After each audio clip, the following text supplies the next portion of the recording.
चलते हैं श्रीमद् भागवत महापुराण, जिसमें आपने समुद्र मंथन, मोहिनी अवतार धारण करना भगवान का, देवताओं को अमृत पिलाना, फिर भगवान की मोहिनी अवतार को भगवान शंकर दर्शन करके आसक्त चित्त हो जाना, ये सब चरित्र सुना।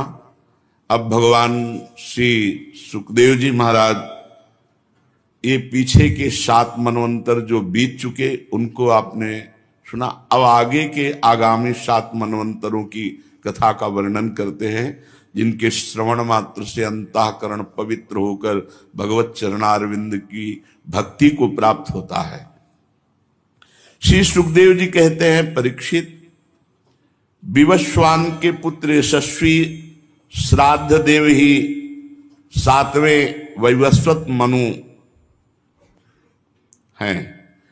ये इस समय जो चल रहा है उसका वर्णन हो रहा है। वर्तमान मनवंतर ही एक कार्यकाल है। उनकी संतान का वर्णन करता हूं। वैवस्वत मन के 10 पुत्र हुए, इक्ष्वाकु, नभग, धृष्ट, शर्याति, नरिष्यंत, नाभाग, दिष्ट, करुष, प्रसद्ध और वसुमान। इस मनवंतर में आदित्य, वसु, रुद्र, विश्वेदेव, मरुदगण, अश्विनी कुमार और ऋभु ये देवता प्रधान गण हैं। और इस समय जो इंद्र पदवी पर विराजमान उनका नाम पुरंदर है। पुरंदर, कश्यप, अत्रि, वशिष्ठ, विश्वामित्र, गौतम, जमदग्नि और भरद्वाज ये सप्तऋषि इस समय वर्तमान में। इस मनवंतर में कश्यप की पत्नी अदिति के गर्भ से आदित्यों के छोटे भाई भगवान वामन के रूप में अवतार ग्रहण किया और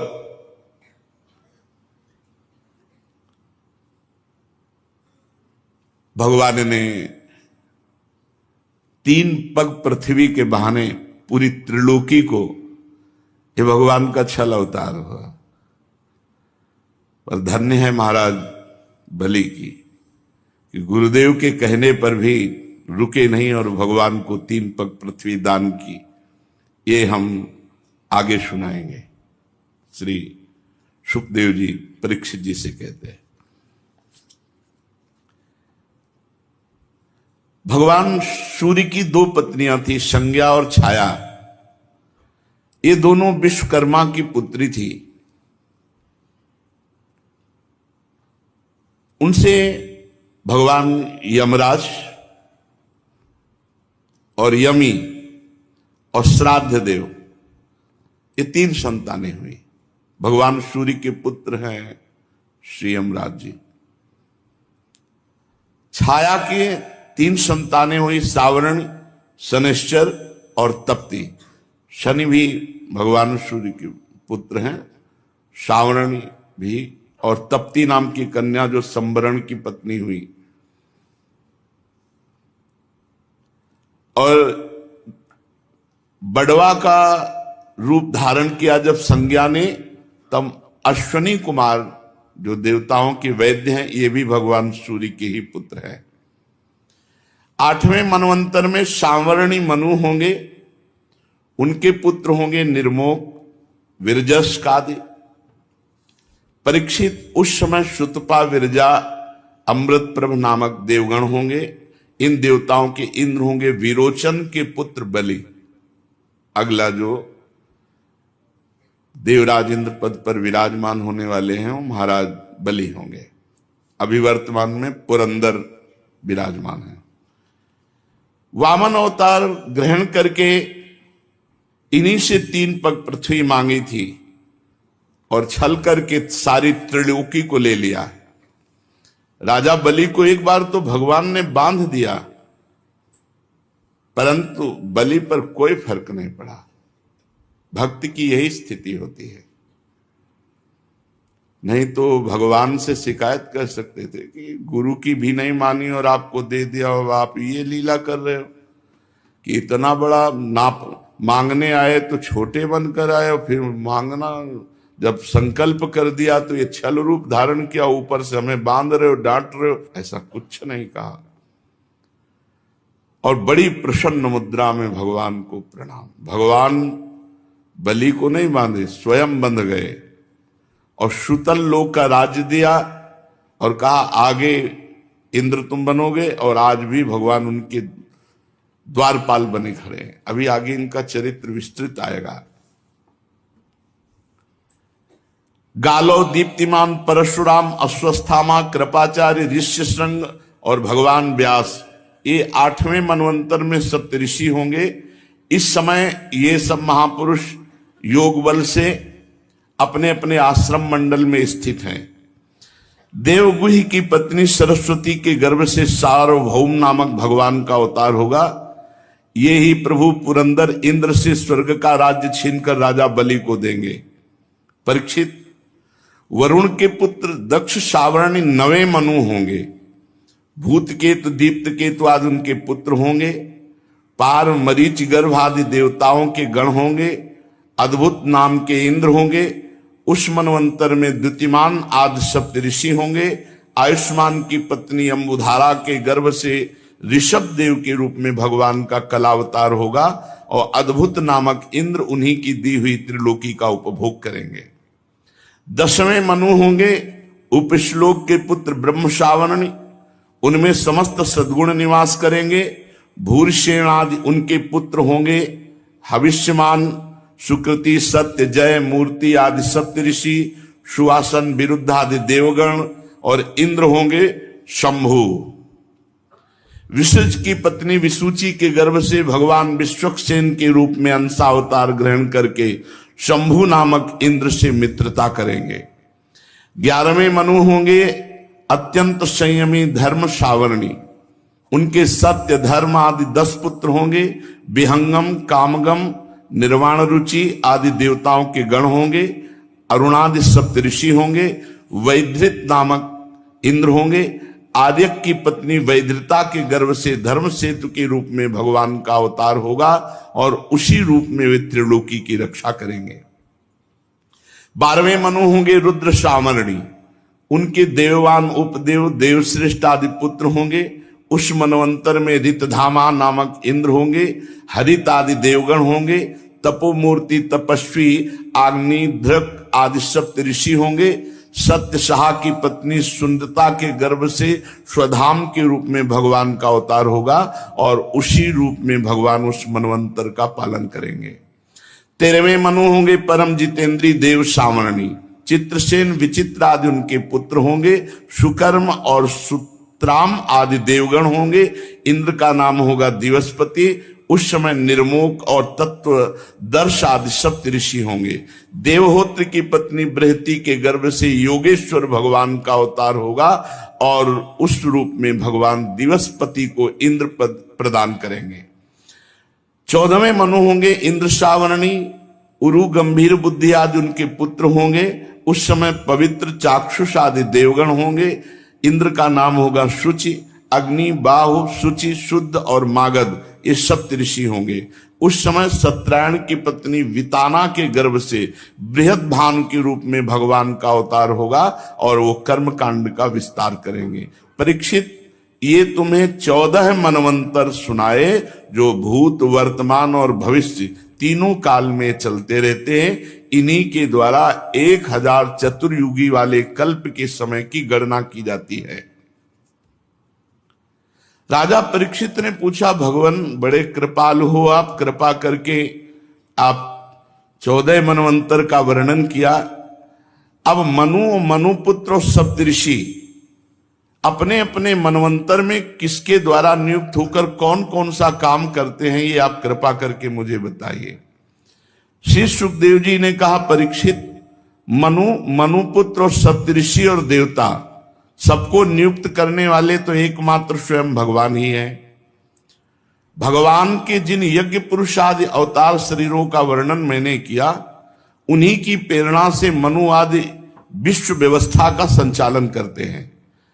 जब चतुर्युगी के अंत में समय उलट फेर से श्रुतियां नष्ट प्राय हो जाती हैं, तो सप्त ऋषिगण अपनी तपस्या से श्रुतियों का साक्षात्कार करते हैं प्रत्येक मनवंतर में, और उन श्रुतियों में ही सनातन धर्म की रक्षा होती है। राजन, भगवान की प्रेरणा से अपने अपने मनवंतर में बड़ी सावधानी से सबके सब मनु पृथ्वी पर चारों चरण से परिपूर्ण धर्म का अनुष्ठान करवाते हैं। मनुपुत्र मनवंतर भर काल और देश दोनों का विभाग करके प्रजा का पालन का धर्म कार्य करते हैं। पंच महायज्ञ, ऋषि, पितर, भूत, मनुष्य सबका संबंध है। ये मनवंतर में यज्ञ का भाग स्वीकार करते हैं। भगवान के द्वारा दी हुई त्रिलोकी की अतुल संपत्ति का उपभोग इंद्र करते हैं। संसार में यथेष्ट वर्षा कराना, संसार में कहां क्या कैसी व्यवस्था, ये सब देवराज इंद्र के हाथ में होती है। युग युग में भगवान विविध सिद्धों का रूप धारण करके सनकादि, याज्ञवल्क आदि ज्ञान का उपदेश करते हैं। दत्तात्रेय आदि योगेश्वरों का रूप धारण करके योग का उपदेश करते हैं। मरीच आदि प्रजापतियों के रूप में सृष्टि का विस्तार करते हैं और सम्राट के रूप में दुष्ट हिंसक लुटेरों का वध करते हैं। पुराण तत्व के विद्वानों ने प्रत्येक अवांतर कल्प के 14 मनवंतर बताए और हर मनवंतर में ऐसा ही होता है। राजा परीक्षित ने पूछा, भगवान श्री हरि सबके स्वामी हैं और आपने कहा वामन अवतार धारण करके राजा बलि से मांगा।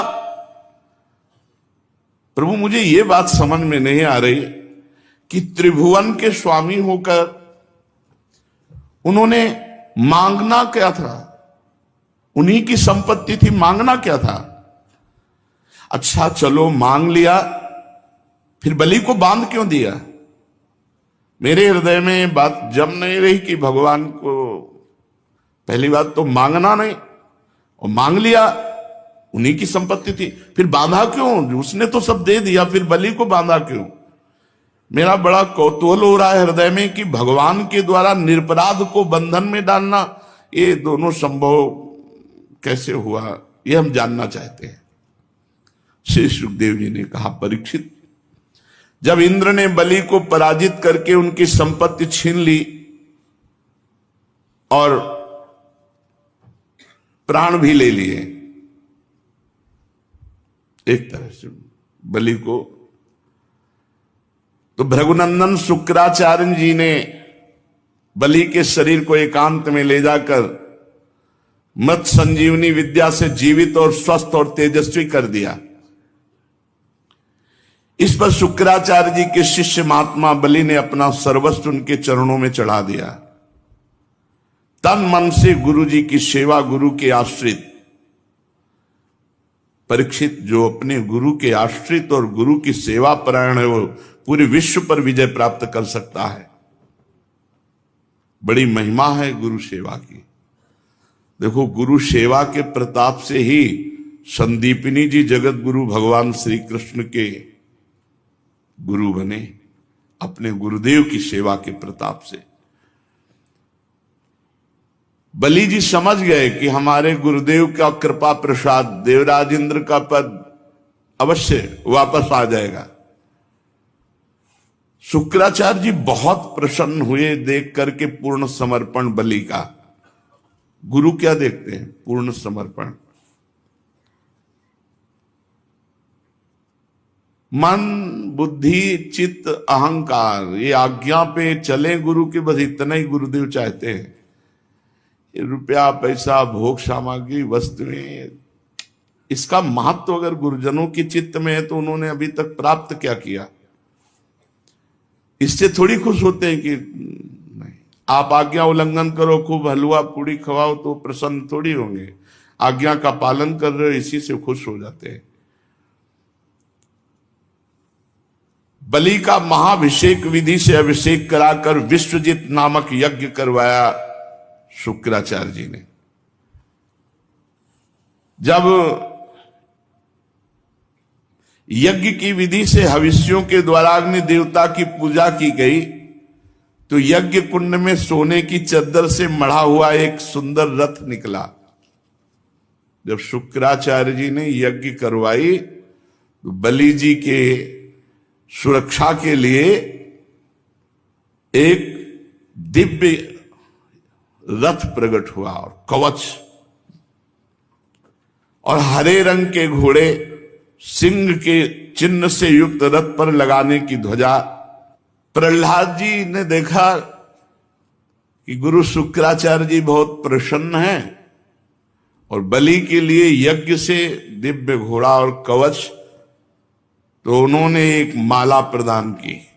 अब प्रहलाद जी जैसे कृपा करें तो भला विजय क्यों नहीं हो जाएगी। गुरु शुक्राचार्य कृपालु, मंत्र बल से देवता अग्नि, उन्हीं से रथ प्रकट हुआ। प्रहलाद जी ने एक ऐसी माला दी जो कभी कुम्हलाए ना, और माला गले में पड़ी तो कोई पराजित नहीं कर सकता। शुक्राचार्य जी ने शंख दिया,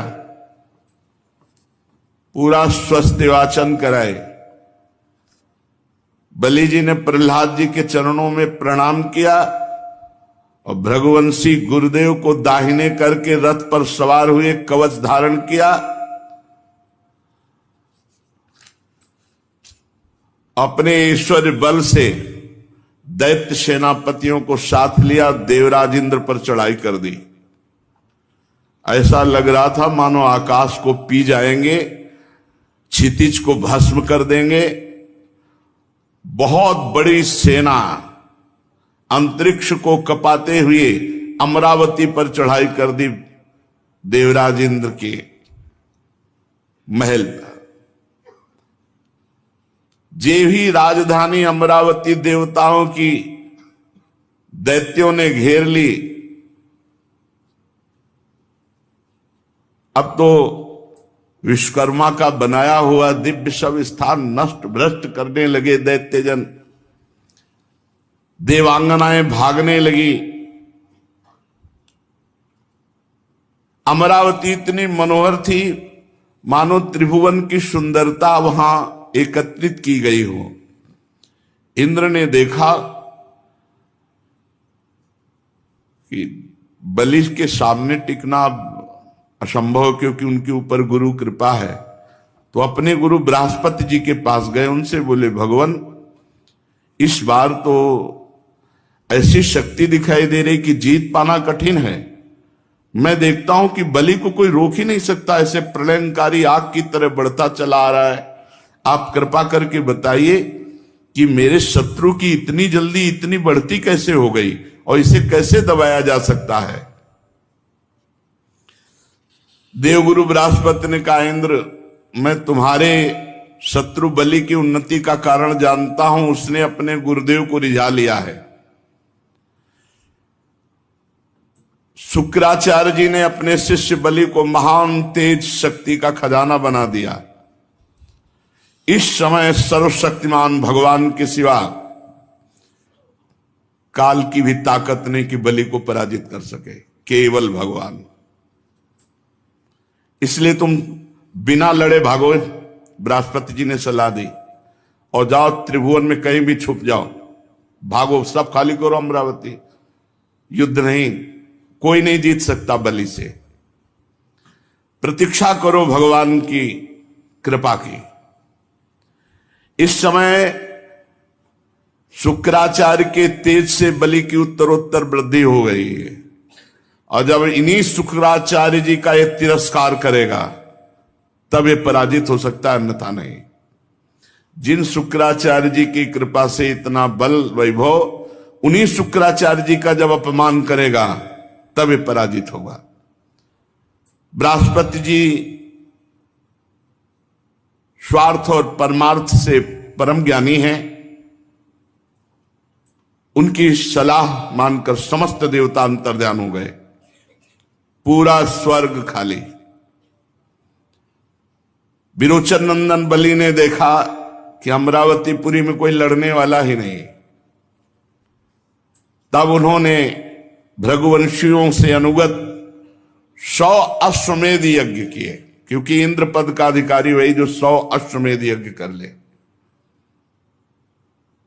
अब तो महाराज चंद्रमा के समान शोभायमान हो गए। इंद्र पदवी पर बलि गुरुदेव की कृपा से प्राप्त समृद्ध राजलक्ष्मी को बड़ी उदारता से उपभोग करने लगे और अपने को कृतकृत्य मानने लगे। जब देवता भाग कर छिप गए, स्वर्ग का अधिकार छीन गया, तो देव माता अदिति बड़ा दुख हुआ। अपने पुत्रों की दुर्दशा देखकर बहुत दुखी हुई। परम प्रभावशाली अपने पति कश्यप मुनि की जब समाधि टूटी तो उनके चरणों में प्रणाम किया। तो उन्होंने कहा, सब शांति है, सब सुख है। अदिति जी ने विधि पूर्वक पूजन किया और कहा, प्रभु काल विपरीत है, कोई भी हमारा पुत्र सुख पूर्वक नहीं है, सब भागे घूम रहे त्रिभुवन में छुपे हुए। इस समय अमरावती पर बलि का अधिकार है, हमारा कुटुंब पूरा उजड़ गया, हमारे प्रियजन सब उद्विग्न हैं। भगवान बस आपके सामने दासी यही कुशलता वर्णन कर रही है। मैंने आज तक कभी किसी का तिरस्कार नहीं किया, इसीलिए मैं देव माता कही जाती हूं। और आप जैसा महान तपस्वी मेरा पति हो और फिर मेरे पुत्रों को ऐसा दुख हो, प्रभु कोई उपाय कीजिए जिससे मेरे पुत्रों को पुनः स्वर्ग प्राप्त हो। इस प्रकार अदिति जी ने जब कश्यप जी से प्रार्थना की तो विस्मित होकर बोले, बड़े आश्चर्य की बात है, भगवान की कैसी प्रबल माया है। जब बात करो तो पंचभूतों से बने हुए इन्हीं शरीर की, पुत्र की, घर की, भगवान की किसी को परवाह नहीं। अरे प्रकृति से परे आत्म तत्व की कोई चर्चा नहीं करता। अरे समझो ना, यहां कोई किसी का पति है, ना पुत्र है, ना तो संबंधी है, ये मोह ही नाच नचा रहा है। प्रिय, तुम संपूर्ण प्राणियों के हृदय में विराजमान अपने भक्तों के दुख मिटाने वाले भगवान श्री कृष्णचंद्र वासुदेव की आराधना करो, जो चाहोगे वो प्राप्त हो जाएगा। भगवान श्री कृष्ण की आराधना कभी व्यर्थ नहीं होती, इसके सिवा कोई उपाय नहीं है। अदिति ने पूछा, उपासना का स्वरूप क्या होगा? मेरे मनोरथ की पूर्णता होनी चाहिए, आप उपदेश कीजिए, मैं वो नियम धारण करूंगी। मैं बहुत दुखी हूं, मुझे ज्ञान नहीं, मेरे पुत्र स्वर्ग पर विराजमान हो, मैं देखना चाहती हूं, मुझे आराधना बताइए, क्या आराधना करनी? मैं देव माता हूं। कश्यप जी ने कहा, देवी, भगवान को प्रसन्न करने के लिए जिस व्रत का उपदेश वो मैं तुम्हें बता रहा हूं, ये फागुन के शुक्ल पक्ष में 12 दिन तक केवल दूध पीकर किया जाता है, और जो कामना करे उस कामना की पूर्ति हो जाएगी। 12 दिन तक इसे पयो व्रत कहते हैं। इन व्रतों में बड़ी सामर्थ्य है। अमावस्या के दिन शूकर की खोदी हुई मिट्टी उसको लावे और अपने शरीर को मलकर नदी में स्नान करे। उस समय ये मंत्र पढ़ना चाहिए,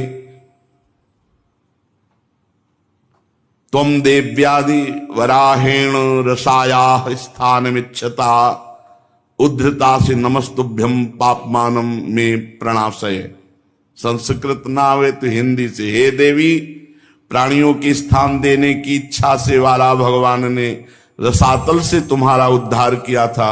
हे पृथ्वी देवी, तुम्हें नमस्कार है, तुम मेरे पापों को नष्ट कर दो।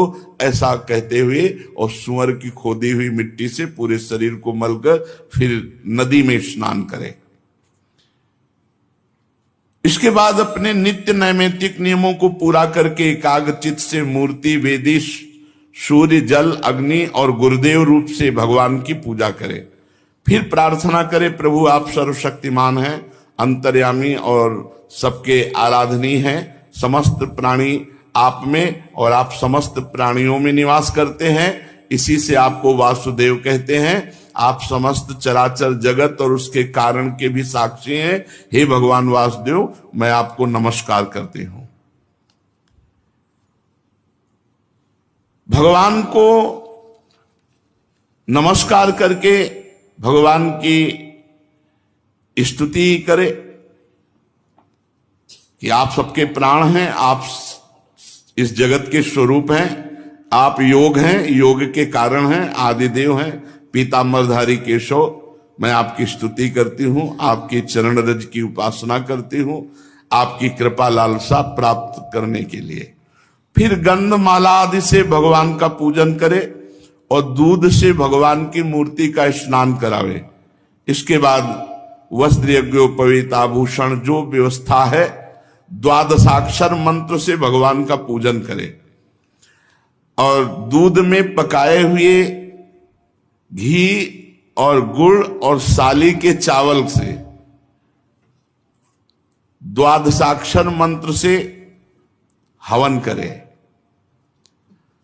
कुछ नैवेद्य भोग लगावे, सबको बांट दे, जरा सा स्वयं पाले, भगवान को आचमन करावे, फिर तांबूल पान का बीड़ा और 108 बार द्वादशाक्षर मंत्र का जप करे, फिर 4 प्रदक्षिणा दे और भूमि पर लौटकर साष्टांग दंडवत प्रणाम करे। निर्माल्य को सिर पर लगावे और वो जो खीर बनावे तो रोज कम से कम 2 ब्राह्मणों को पवावे, उनको दक्षिणा दे, सत्कार करे, ब्रह्मचर्य से रहे, प्रातःकाल स्नान करके दूसरे दिन फिर ऐसी पूजा करे, फिर भगवान को वैसे दुग्ध स्नान, फिर वैसे 2 ब्राह्मणों को, 12 दिन तक ऐसे ही ब्रह्मचर्य रहकर वो स्वयं केवल दूध पिए, पयोव्रत कहते हैं, और भगवान की ऐसे आराधना करे, जो चाहेगा वो प्राप्त हो जाएगा। ये फाल्गुन शुक्ल प्रतिपदा से लेकर त्रयोदशी पर्यंत ब्रह्मचर्य से रहे, भूमि पर शयन करे, 3 समय स्नान करे, झूठ न बोले, पापी आदमी से बात न करे और पाप की बात न करे, और छोटे बड़े सब भोगों का त्याग कर बिल्कुल ऐसे ही रहे जैसे संत, किसी भी प्राणी को कष्ट न पहुंचाए, भगवान की आराधना करे, तो ये बहुत कम समय में 12 दिन में ये पयोव्रत रखने वाला जो कामना करेगा उसकी पूर्ति हो जाएगी। अत्यंत एकाग्रचित होकर के इसकी आराधना करना चाहिए। पयोव्रत, इसका नाम पयोव्रत है। ब्रह्मा जी ने मुझे बताया था, मैंने तुम्हें बता दिया। देवी तुम भाग्यवती हो, तुम इसको कर सकती हो। कल्याणी, भगवान को संतुष्ट करने वाला ये सर्व पयोव्रत है जिससे भगवान प्रसन्न होते हैं। परीक्षित अपने पतिदेव महर्षि कश्यप जी का उपदेश प्राप्त करके अदिति ने सावधानी से 12 दिन तक पयोव्रत का अनुष्ठान किया।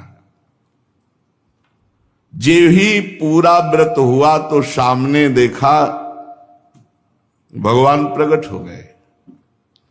अच्छा, भगवान जब प्रकट हुए तो चाहे देवकी वसुदेव जी के सामने या यहां इस समय अवतार ले रहे हैं, तो पहले चतुर्भुज रूप में प्रकट होते हैं और फिर भगवान जो अवतार लेना चाहते हैं वो रूप धारण करते हैं।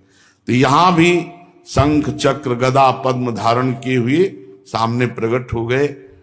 अदिति जी तो विकल हो गई और प्रेम विह्वल होकर पृथ्वी पर लौटकर साष्टांग दंडवत प्रणाम किया। फिर उठकर हाथ जोड़कर भगवान की स्तुति करने की चेष्टा की, परंतु इतना आनंद, इतने आंसू की बोल न सकी। सारा शरीर पुलकित हो गया और आनंद उल्लास के साथ कंपायमान शरीर चुपचाप खड़ी हैं। परीक्षित, यज्ञेश्वर भगवान श्री हरि देख रहे थे। माता अदिति धीरे धीरे साहस करती कि भगवान का कुछ स्तवन करें, पर स्थिति इतनी प्रेम विकल है। फिर हिम्मत की और लड़खड़ाए हुए शब्दों में कहा, आप यज्ञ के स्वामी हैं, स्वयं यज्ञ हैं, आप अच्युत हैं, आपके चरण कमलों का आश्रय लेकर घोर पापी भी भव समुद्र से तर जाता है।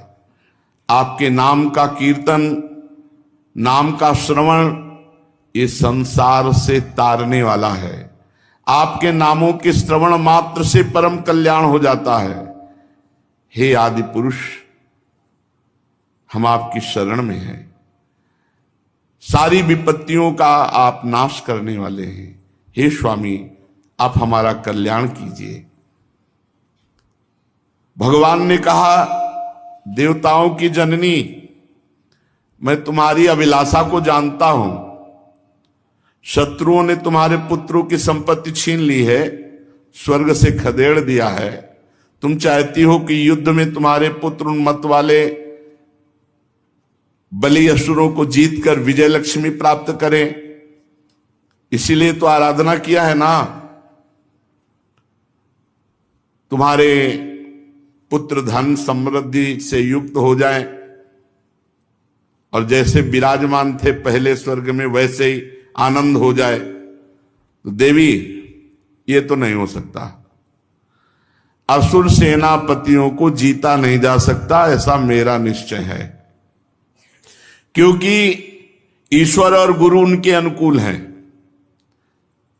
लड़ाई नहीं की जा सकती, पर मुझे प्रसन्न कर लेना व्यर्थ भी नहीं जाता। इसलिए मैं तुम्हारे लिए तुम्हारा पुत्र बनकर जाऊंगा और जाकर के उनसे मांगूंगा। लड़ाई तो नहीं हो सकती, मांग करके भिक्षा रूप में फिर तुम्हें देंगे। भगवान ऐसा आश्वासन दिया, जो आगे चरित्र फिर श्रवण कीजिए। श्री राधा वल्लभ लाल।